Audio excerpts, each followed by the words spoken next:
On Wednesday, August 2nd, 2006, Katherine Maxwell, a 19-year-old newlywed, lived with her husband Michael in an apartment in one of the tallest residential towers in Philadelphia, Pennsylvania. They had been married for only 5 months, and their life seemed peaceful and stable. Katherine met Michael in a family setting, and their relationship was built on love and mutual respect. Their families had a good relationship, and Katherine saw Michael as a kind and ambitious man who owned his own small factory.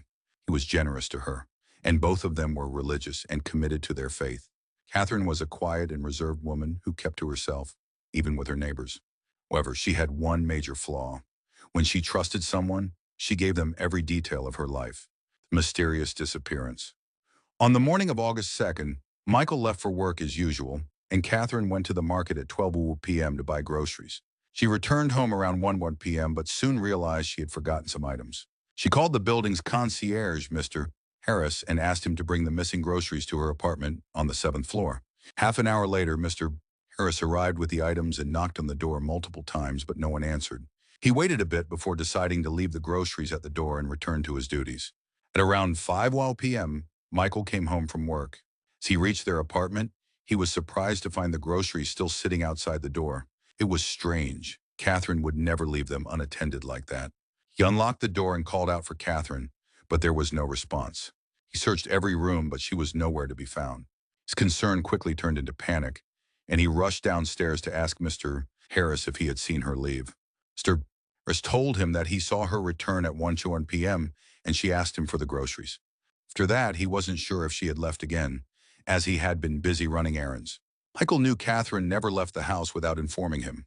Fear gripped him as he searched all the familiar places, hoping to find her. At 10 p.m., after exhausting all possibilities, he went to the police station with her family to file a missing person report. The search and a shocking discovery. At first, the police didn't take the case seriously. Missing person reports were common, and most were resolved easily. But after 2 days, authorities began investigating. Their inquiries revealed that Katherine and Michael had a stable relationship, and they had no known enemies or disputes. During their investigation, detectives discovered that Katherine had only one close friend in the building, a woman named Sarah Dawson, the wife of a local barber, Richard Dawson. However, Sarah was out of town, staying with her parents as she was about to give birth. 5 days passed with no leads. Then a chilling report came in. Residents near the Schuylkill River had found human body parts floating in the water.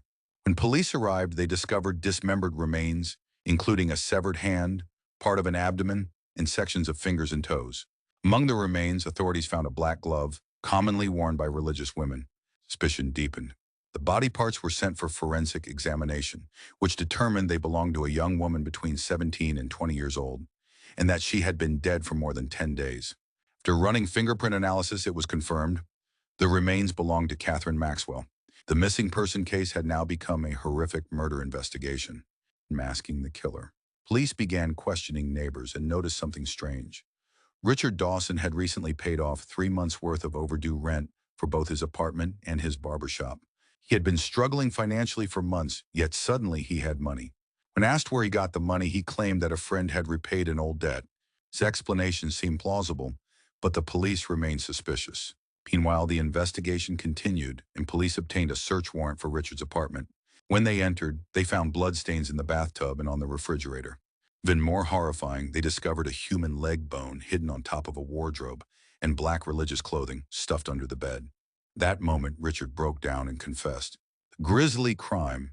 On Wednesday, August 2nd, after Katherine returned from the market, Richard approached her and said that his wife, Sarah, wasn't feeling well and needed help.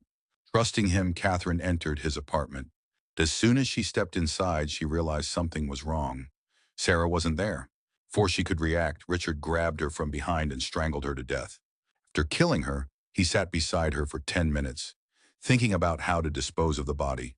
He then stole her gold jewelry, hid her body under the bed, and covered it with blankets.